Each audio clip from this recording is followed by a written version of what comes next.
said, I will share my screen.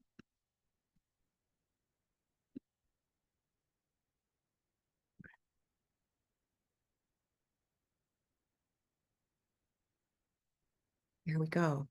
Does that look okay? All right. Hi, everybody. Thank you for joining us. This is oops, sorry, I blew it already. IEC's 2024 Zero Waste Town Hall. Thank you all for being here. Really appreciate it. We are really glad you're here. Honestly, really appreciate it, as I said. And as people are continuing to jump in the chat, I'll just mention a couple housekeeping items. Please go ahead and feel free to add your name, your pronouns, your organization, your community in the chat so we know who you are and who you're with and where you are, if appropriate.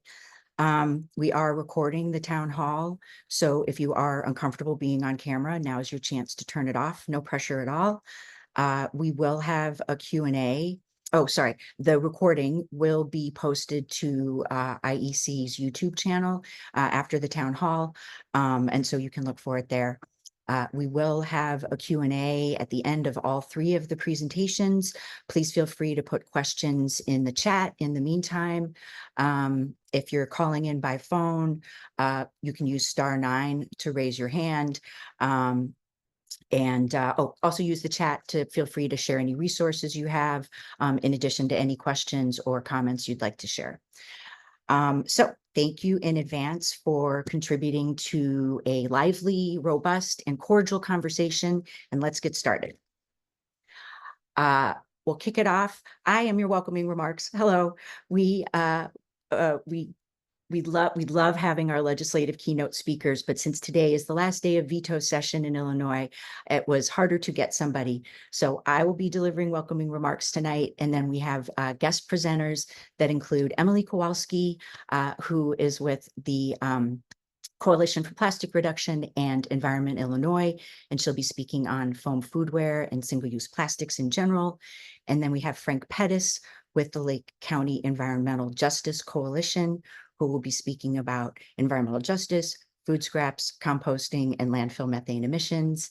And last but certainly not least, we have Walter Willis, the Executive Director of the Solid Waste Agency of Lake County, and he'll be giving an overview and a look forward at extended producer responsibility in the state. And then again, we'll end with a Q&A for everybody and a discussion for all. So again, welcome. Thank you for joining us. If you joined us a minute late, I'm Liz Kunkel, IEC's Zero Waste Policy Manager. And the focus of tonight's town hall is to discuss how we as environmentalists can support the equitable transition to zero waste in Illinois. 19 million tons of waste are currently landfilled in our state every year, which contribute to GHG emissions.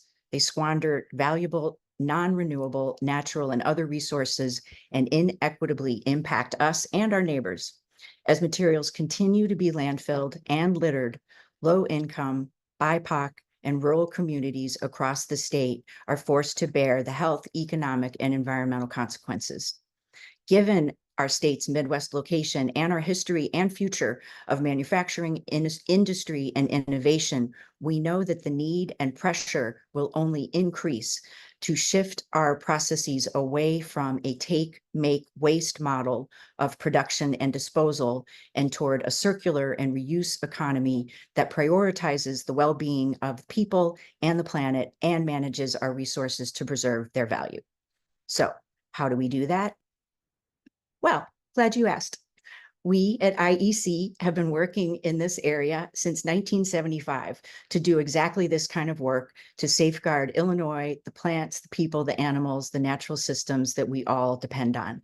We represent more than 100 organizations that operate in Illinois. They range from grassroots, small local organizations to national and international organizations and chapters and representatives of those other groups. And we carry out our mission through education, advocacy, and coalition building, which is obviously what this is all about. And thank you for being part of it.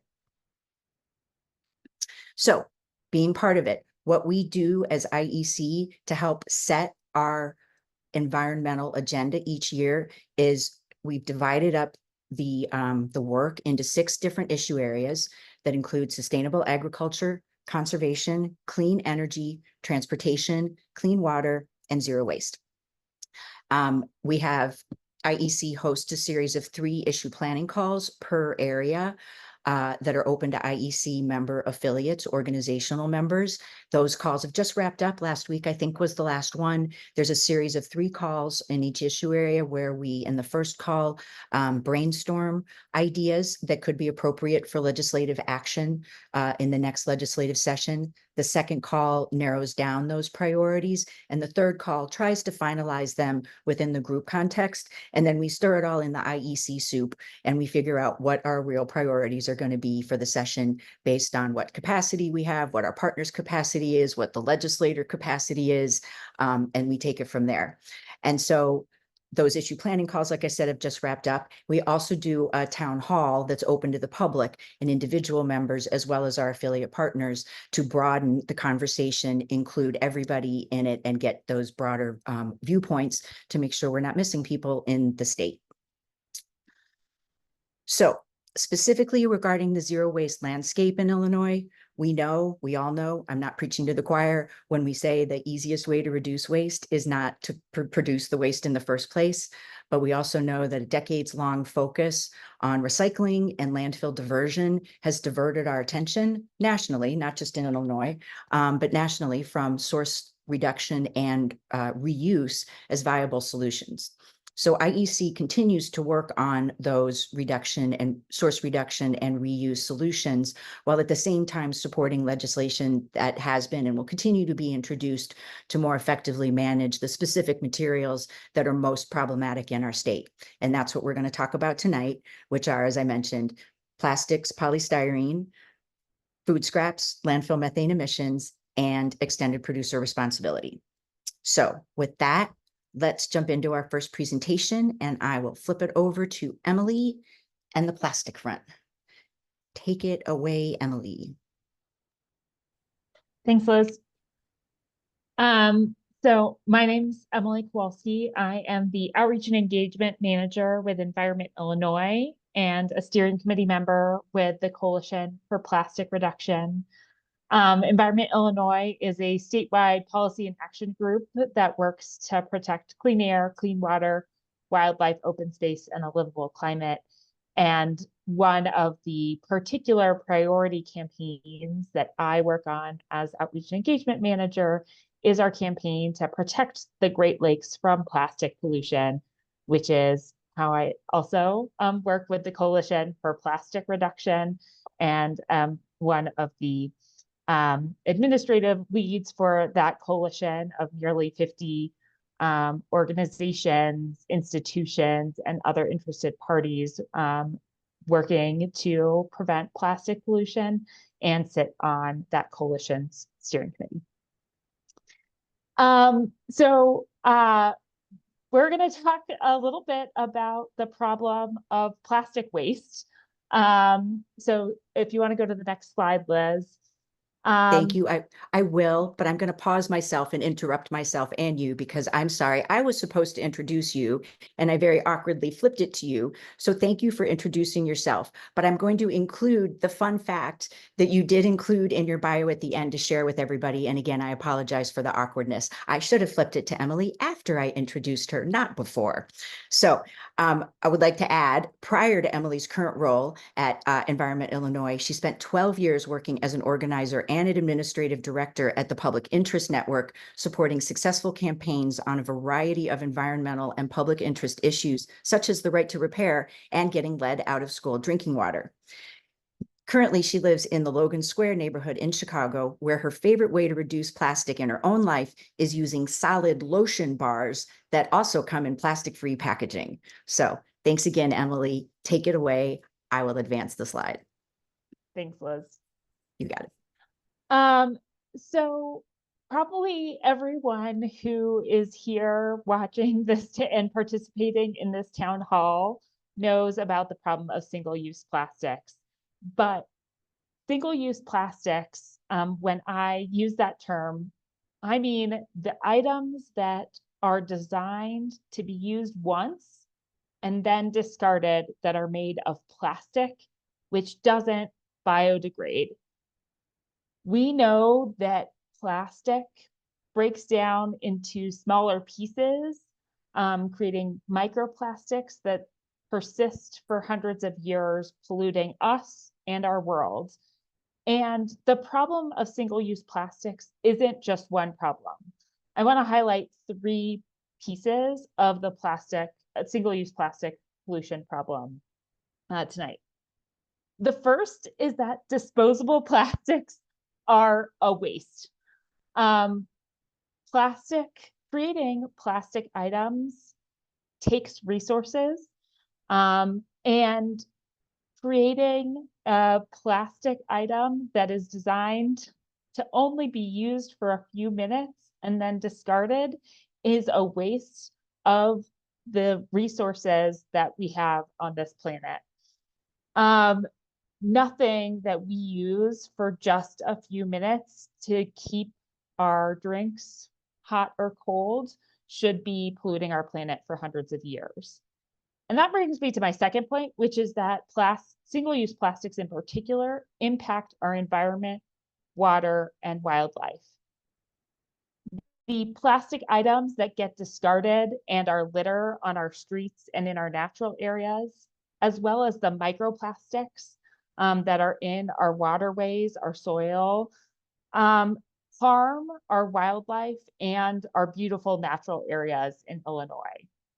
Fish, birds, turtles can all ingest plastic and be harmed, whether that's from ingesting so much plastic that it actually fills their stomachs and they can starve, or can impact their digestive system or their development. We should not be choosing to make disposable plastic items that are harming our fish, birds, turtles, and other amazing wildlife that live in our state. And finally, plastic items impact our health. The chemicals used in creating plastics include known human carcinogens. What we do know is that single-use plastics are being found in all different parts of our bodies, and that we know that that is causing some harm. We also know that there's a lot we don't know about the potential harms of plastic in our health. And these three problems are just a couple of the things that are the problem of single-use plastics in Illinois and across our world. But if you go to the next slide, Liz, it doesn't actually have to be that way. Well, we know we can't recycle our way out of the plastic pollution problem. A future with more reusables, refillables, and package-free products like my solid lotion bar can help reduce plastic waste in our communities. Liz already made reference to the need to reduce first. Reduce is the first of the 3 R's in reduce, reuse, recycle for a reason. And that's why there has been a call in Illinois to eliminate the worst of the worst single-use plastics, unnecessary and harmful plastic items like polystyrene foam cups, takeout containers, and other foodware. So that work is not going to happen on its own. If you want to go to the next slide, Liz. We know we are in this situation for a reason. We have created an economy with tons of single-use plastic items and building a movement to reduce that plastic waste is necessary to overcome and change the policies that we have in our state, as well as overcome opposition from the plastics and other industry. Enacting policies that will ultimately move us away from single-use plastic is going to require all of us. And so the Coalition for Plastic Reduction, as I said, is a membership coalition of nearly 50 organizations, institutions, businesses, etc., committed to the vision of an Illinois free of plastic waste, and who are working together to run legislative campaigns to pass policies, including our top priority, which is phasing out polystyrene foam, a particularly unnecessary and particularly harmful form of single-use plastics. So if you want to go to the next slide, our efforts have been building over several years, and we are seeing progress in our state, where Illinoisans are saying that we do not want these harmful polystyrene foam cups, takeout containers, clamshells. A couple of local communities have already eliminated polystyrene foam, Oak Park and River Forest. And one big victory at the state level is Senate Bill 58, which was signed into law in August of 2023. That means that state agencies this coming January will not be able to sell or distribute foam foodware containers. And in 2026, vendors to state agencies will not provide foam foodware containers. This is an important first step in the state government leading by example in getting rid of these worst of the worst single-use plastics. So if you want to head to the next slide, Liz, we can talk a little bit about the next steps.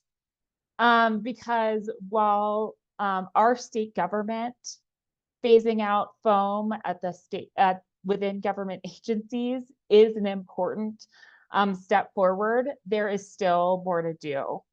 We still have a plastic pollution problem and a plastic waste problem all across our state. And we need, as a state, to be standing up and saying, we don't want polystyrene foam cups and takeout containers to be in our communities and polluting our neighborhoods, our wildlife, our waters, our open spaces. So House Bill 2376 would phase out polystyrene foam cups and takeout containers statewide.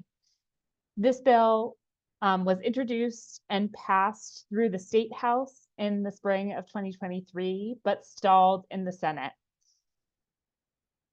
Our legislators need to continue to hear about the grassroots support we know is out there from constituents, the public, their communities, and demonstrate and continue to build support for a future that is free of plastic waste.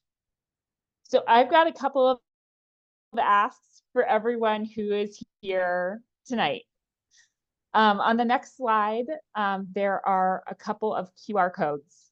The first thing is that if you have not signed the action alert, either IEC's action alert or Environment Illinois or any of the other action alerts out there, to tell your state legislators we need to phase out polystyrene foam, you should scan that first QR code and sign the action alert right now.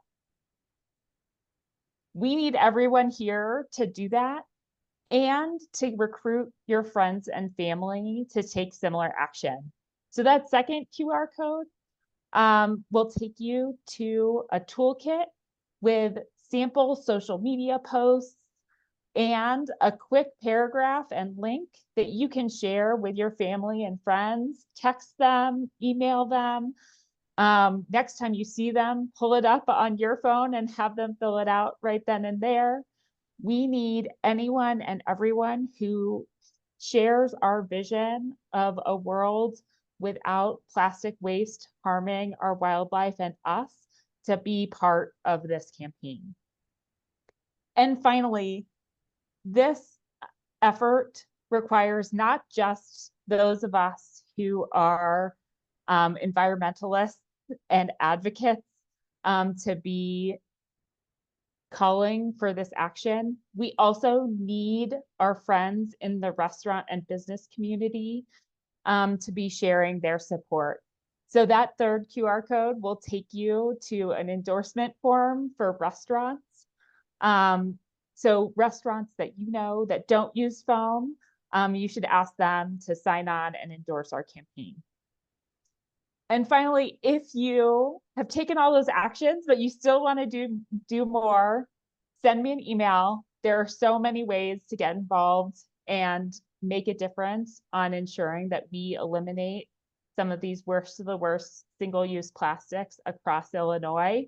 I'd love to hear from any and all of you so that we can do more and have a cleaner, greener, healthier future for our state and for our planet.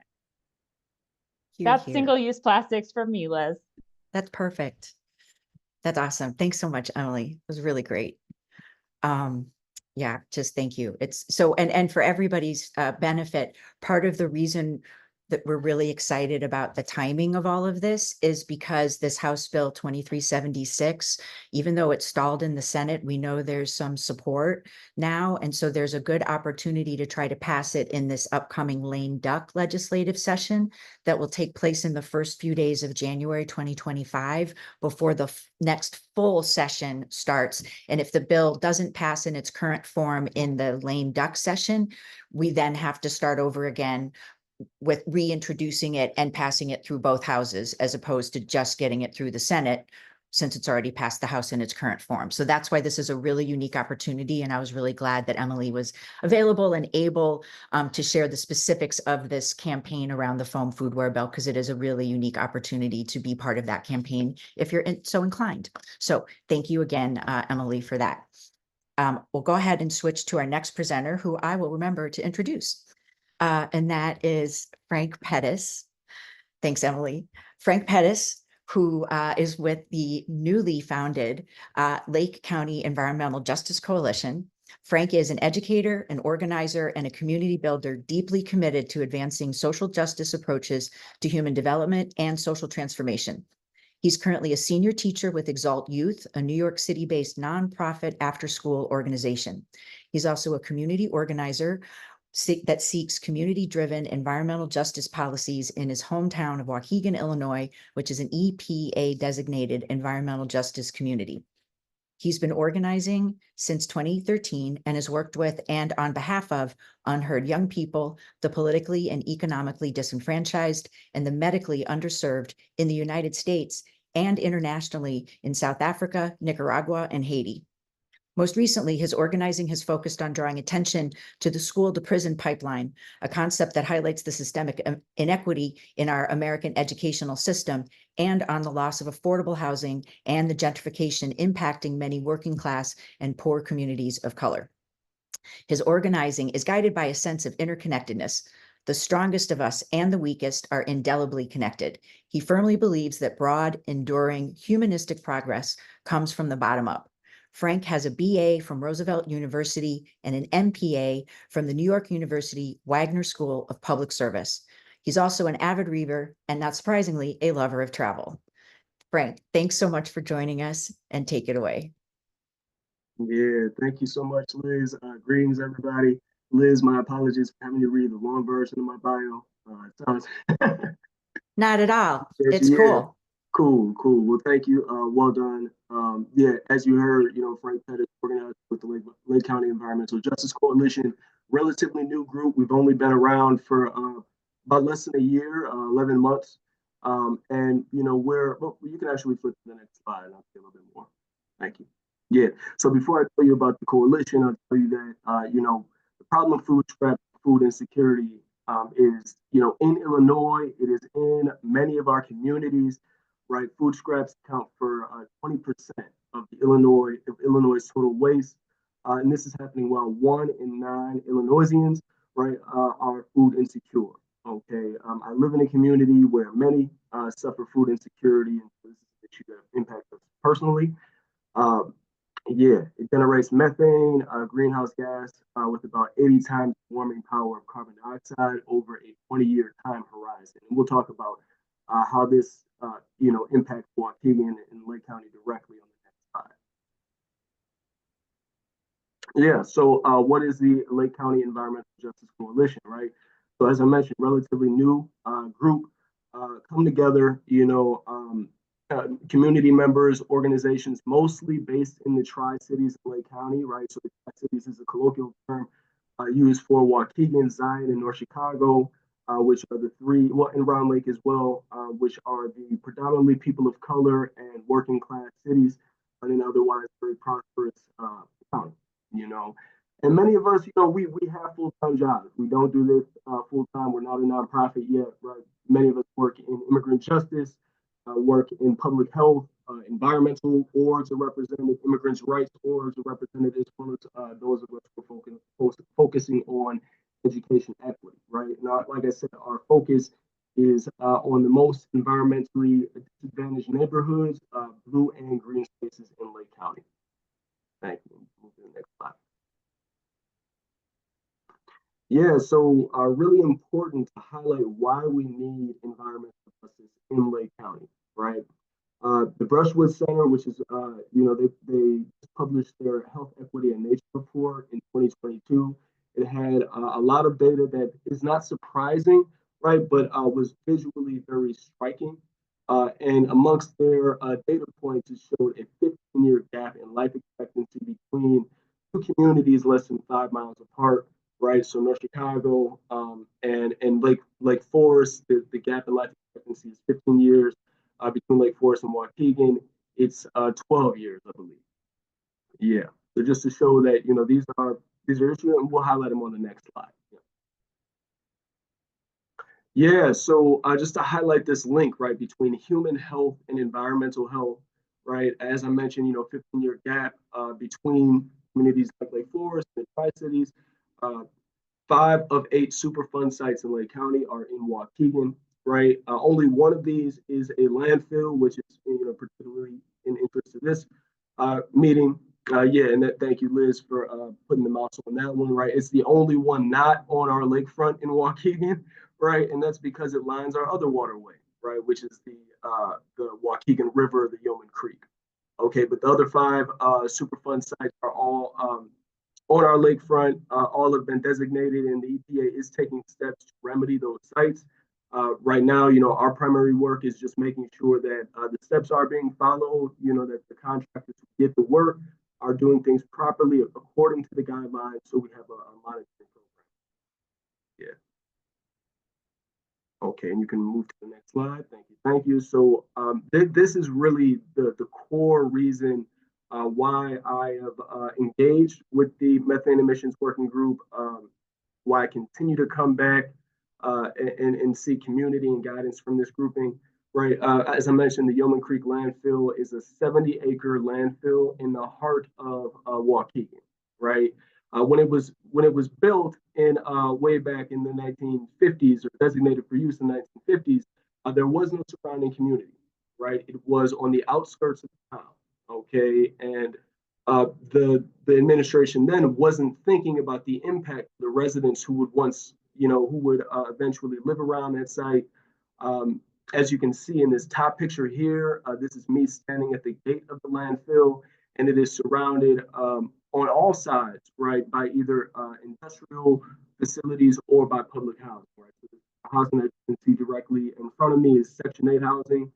Some of the poorest residents of our community have no choice but to live there.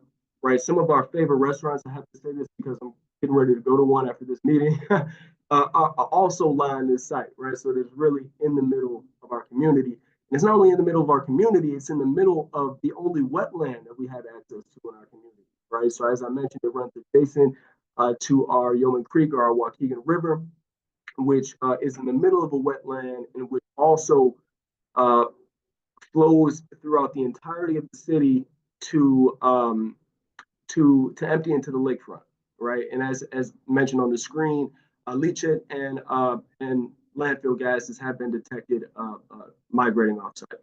Yeah, and we can go to the next slide. Yeah. So really, this coalition has been primarily focused locally, right, on expanding under awareness of the toxic sites that we have and how they may be impacting our health. Uh, we've engaged with working groups as well, but some of the major programs we've engaged with are community gardening, and really it's a cycle between community gardening, the community cooking classes, and the composting program, right? So we're trying to take a more holistic approach to how we live in general, right, and borrow from the indigenous people who have sustained themselves without damaging our planet, right? So we've been doing that. Also, forest bathing sessions that we mix in with the monitoring of our Superfund sites show both the beauty of nature and the degradation, the real-time degradation of nature as well. And all of it is guided by this understanding that our health is interdependent with the health of the physical environment. Yeah, thank you. Next slide. Yeah, and then I know my colleague Walter is going to be speaking more in depth about each of these pieces of legislation, but I did just want to introduce them because they will be of tremendous benefit, not just to hear for us here in Waukegan, but for the future of our planet and vulnerable communities, quite frankly, right? Because working class people are always going to be the closest to these environmental hazards. So I'll just quickly mention the Good Food Purchasing Policy, HB 5052, which would require state agencies to prioritize local suppliers, producers that consider community health issues, comply with labor laws, and provide health and humane conditions for farm animals, right?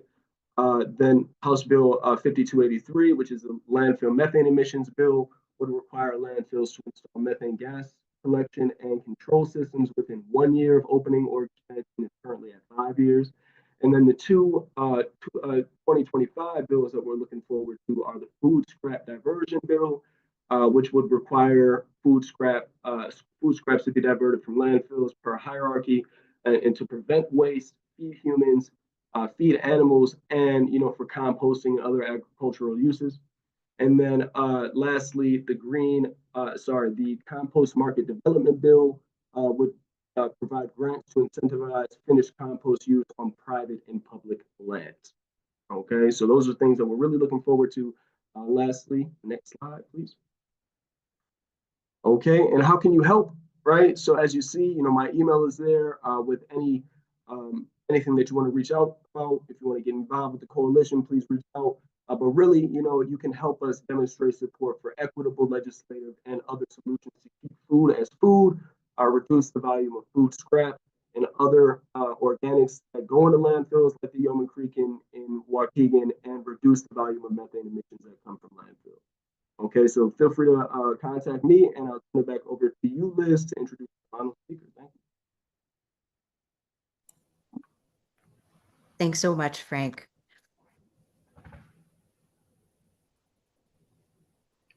All right. Now we're switching to Walter Willis, the Executive Director of the Solid Waste Agency of Lake County. And before I introduce Walter, I wanted to mention specifically, as I was learning more about the history of solid waste management, zero waste policies in Illinois, I was really struck how integral SWALCO really is to the process in the state. It truly is foundational to it.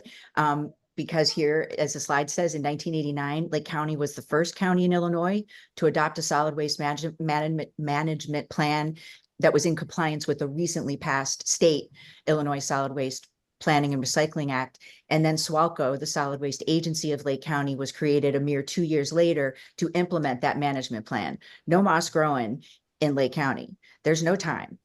And so it's currently composed of members from 45 municipalities, including Lake County, Great Lakes NTC, and it represents approximately 85% of the county's population.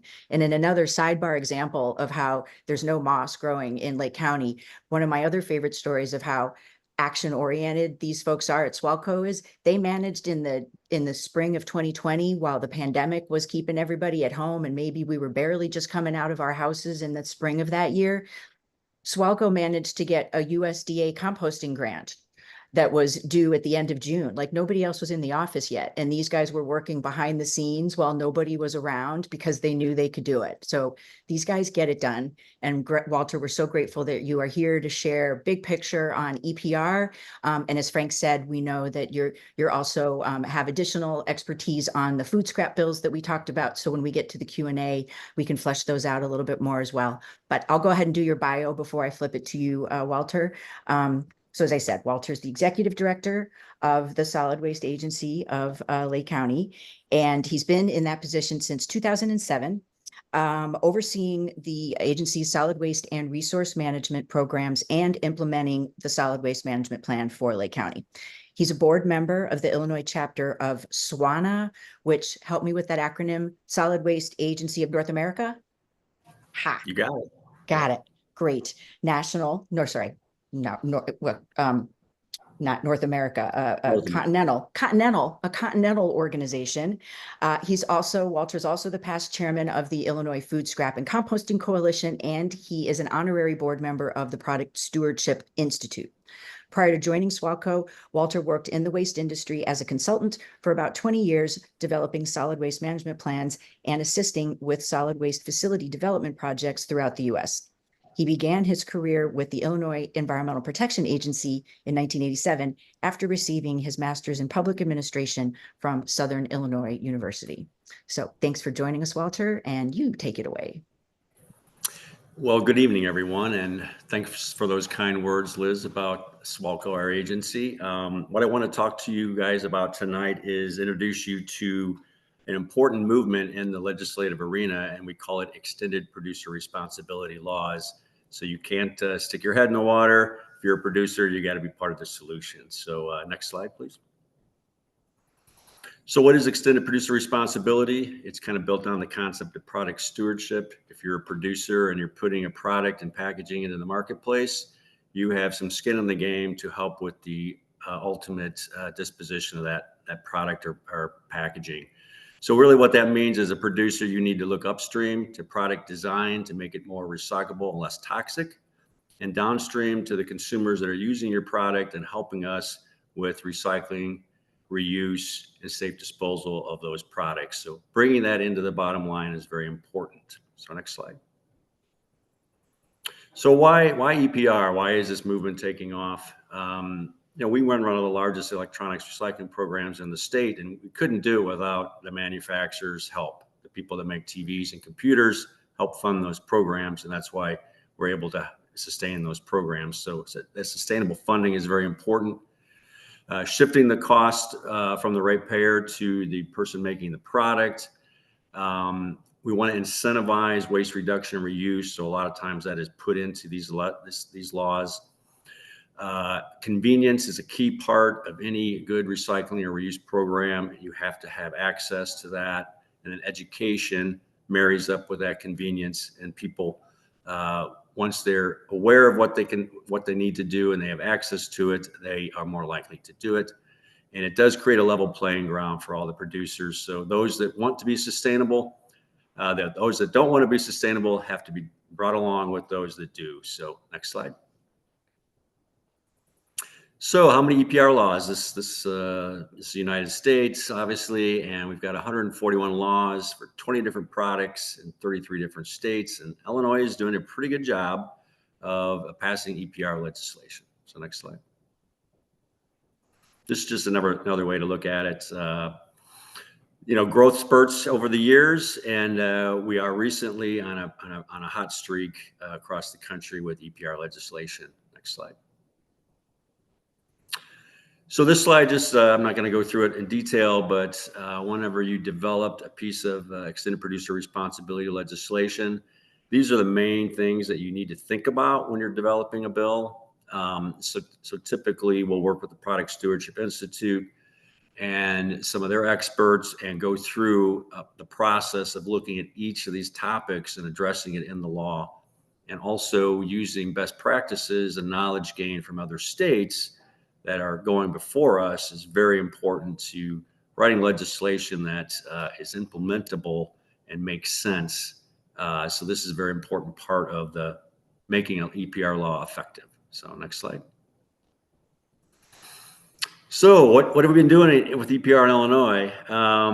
Very first one was in 2008. So right after I started with Swalco, one of the first things I worked on, and we've had a presence in Springfield for ever since, well, beyond when I was there, we've had a presence in Springfield, but been down there for 17 years and worked on all these pieces of legislation. As you can see, the last 3 years, the pharmaceuticals bill, the drug take back law is now in effect. So the drug makers are funding those programs. Paint will be for oil-based and latex-based paint. That will be kicking in hopefully later in 2025. So both residential and commercial, so the painting industry can have access to dropping off their latex and oil-based paint. And finally, the battery take back will start in 2026. So both alkaline, like the single-use batteries that we all probably have in our drawers, and lithium batteries and NiCad batteries, the rechargeable batteries, are covered by this law. And obviously with lithium batteries, we know that's a valuable resource. It's also a safety hazard with facilities, homes, et cetera, when these batteries get hot and start fires. So we've done well in the last several years here in Illinois. So next slide. So this is the big one that we worked on, EPR for packaging and paper products. Really what that means is everything you're putting in your curbside recycling cart, that packaging makes up about 20% of what we put in our landfills. So it's a significant part of the waste stream. And we've seen in Europe and in Canada for many, many years, they've had what extended producer responsibility. In effect, the brand owners who are selling you products are responsible for paying for the recycling of that packaging. So that $8 or $10 a household a month that we're spending on our recycling truck to come by and pick up our cart, that cost would get shifted over to the producers, which in effect goes to their bottom line and makes them want to make packaging that is less complicated and more easily recyclable. That's the theory, and that's kind of the practice. Now, years ago, and when I started with the agency and first started the Product Stewardship Institute, I didn't think our country was ready for EPR for packaging. It was just a bridge too far. But that has changed significantly. We now have 5 states that have passed EPR legislation to shift that cost to the producers. None of those laws have kicked in yet, but they're coming very close in Oregon and Colorado. And Illinois, we worked on a piece of legislation and introduced it in 2023. And the next slide will tell the story of what happened there. Understanding the why are we pushing on this so hard? First of all, the units of local government and the waste industry have really, for the last 25, 30 years, been the main drivers of curbside and drop-off recycling. Mainly municipalities demanding that their haulers offer that service. And now they're in full-time, right? Well, what about the people that are making the packaging? Why aren't they part of the discussion and part of the solution? So that's what extended producer responsibility does. There's a lot of confusion about recycling. In fact, I hope to be doing a piece on it here coming up with CBS News to get to the root of recycling is happening, but there's so much confusion that people get a little frustrated and wonder what's really going on. And legislation like this would help streamline things and make us an education program that was coming with one voice more. The solution would shift the cost, as it says, incentivizes producers, like I said earlier, to make packaging that is more easily recyclable. And under the original bill we had passed, it would require producers to provide convenient, accessible recycling to all covered entities throughout the state of Illinois. So all residents, all schools, public spaces, and local governments would have their recycling programs covered under the legislation that we had envisioned in 2023. So next slide. So what's going on with Illinois? We ran into quite a bit of opposition in 2023 when we introduced the bill. And we made the decision to pivot to doing what we call a needs assessment. It was in the original bill, the bigger bill to start with. And so really this is going to be an assessment of how are we recycling now? What is the cost for recycling? Where are the gaps? It's estimated that over 30% of the households in the state of Illinois have no access to curbside or drop-off recycling. That would change, but this study will identify those areas, put a cost estimate on that, but also look at the amount of packaging that's actually being put into Illinois now, so we can benchmark that and start to show progress towards recovering that material that's coming in. So right now, the consultants are putting their proposals together, and they are due at the end of the month, and the IEPA will be selecting a consultant to help with that study. And then there is an advisory council, 30 diverse stakeholders, and they've started to convene meetings already. And one of my peers, Christina Siebert, is the chair of that advisory committee. And that's got all the different stakeholders, the producers of the packaging, the waste hauling industry, the MRF industry, the compost industry, because a lot of packaging is compostable, environmental groups. In fact, I need to talk to Frank. I don't know that they have the EJ seat filled on that advisory committee, so maybe Frank will want to do that. But and then they are to develop the needs assessment through the consultants, but the advisory committee also has an important function. They are to, after they've studied this issue for a couple of years, they are to give a report to the General Assembly with some thoughts on how to proceed in 2027. We are hearing that there may be a packaging EPR bill introduced this year in Illinois as part of a bottle bill, which kind of goes against the spirit of what we decided to do with the needs assessment bill and the advisory committee, but we'll see what happens with that piece of legislation. So next slide.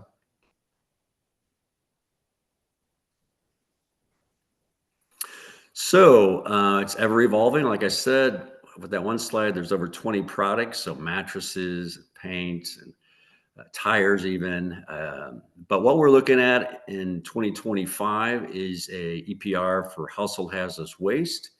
We have 5 permanent sites in the state, and Swalco owns and operates one of those, but there's huge gaps throughout the state where people don't have access to permanent sites, and the IPA does hold one-day events. But this piece of legislation would shift the cost to the manufacturers of the products that people are bringing to us, the aerosols, the paints, the thinners, used oil, et cetera, shift that cost to the producers of those products. And so we're looking to try to get that legislation passed in 2025. And then the Illinois Product Stewardship Council, which Swalco was one of the founding members of, is looking at materials all the time, and gas cylinders are on our radar, mattresses, sharps, textiles, carpet, and other materials. So next slide.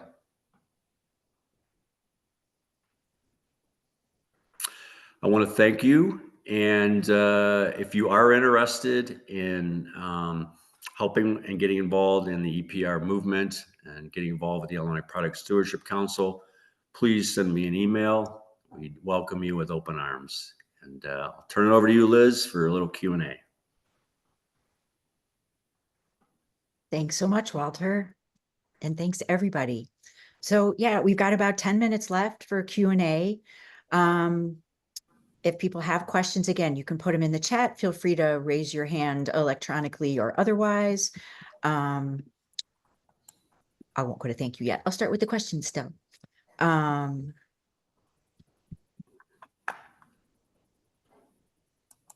going to say, I have a question, actually. I have a question for Frank. Honestly, I'm curious about the Superfund sites.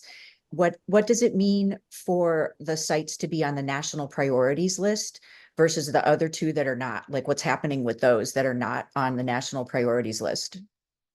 Yeah, it's a good question. I think it has to do with the immediate damage to the environment. As mentioned, you can look each site up on the EPA website, and they'll give you step for step, how the sites are being remediated. And the ones that are on the national priorities list simply have a lot more evidence of contamination and, and runoff. And I think, I'm not exactly sure how they make that designation. Anybody feel free to jump in, but that's my guess. No, yeah, but do you know, like, I guess if they're not on the national priorities list, what action is being taken to remediate them? Like, where do they fall in the list of priorities in terms of, yeah, action? Yeah, each one of them, there's work being done. There's action at each of the sites. You can, walk up to the gate and see where the EPA is set up. I'm not so sure if those on the national priorities list just get a lot more attention and funding. I'm sure it has to do with funding, but um, yeah, that's a really good question. Yeah, I was just curious. Thank you for sharing what you know.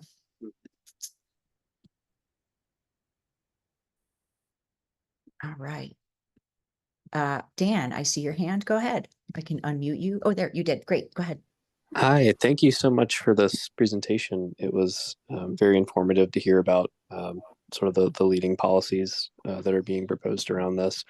I have a question about extended producer responsibility, and it was mentioned that that the producers would be required to pay for things like collection events for various items.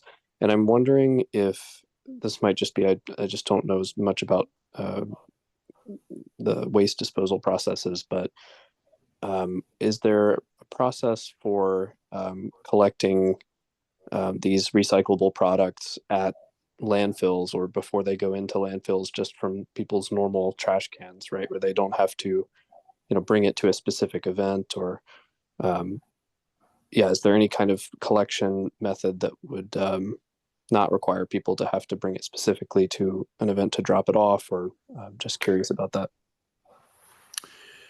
Yeah, I mean, having been in the waste industry for so long, what we call them are dirty MRFs, or dirty material recovery facilities, in that you're not bringing source separated recyclables through the plant. You're actually bringing trash with commingled recyclables in it, and that's been a tough nut to crack out there, just because the material itself, when you try to market it, that's kind of been one of the Achilles heels of facilities like these, but more and more, the technology and the machinery and equipment are moving towards that solution. So across the world, we've seen some of these, what I've just called dirty MRFs, are operating, and I've always believed that they should be bolted on the front end of a landfill, and materials, especially metals and things that are easily retrieved, and have a high greenhouse gas return if you recycle them, should be part of the solution. So we'll see what happens in the future, Dan. Gotcha. Thanks so much. Thanks for that question. Any other questions? We still have a few minutes left.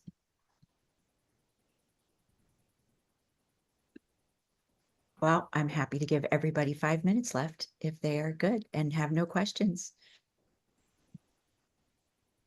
All right. Well, thank you everybody for coming.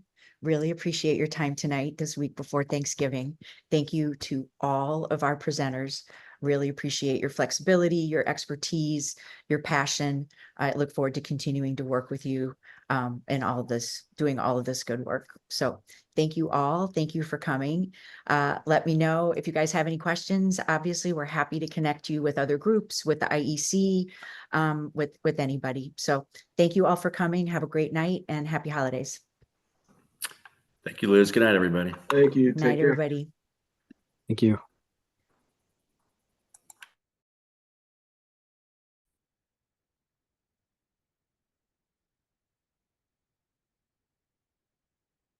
Hey, Blake, I'm going to stay on for a minute and I'll grab the chat.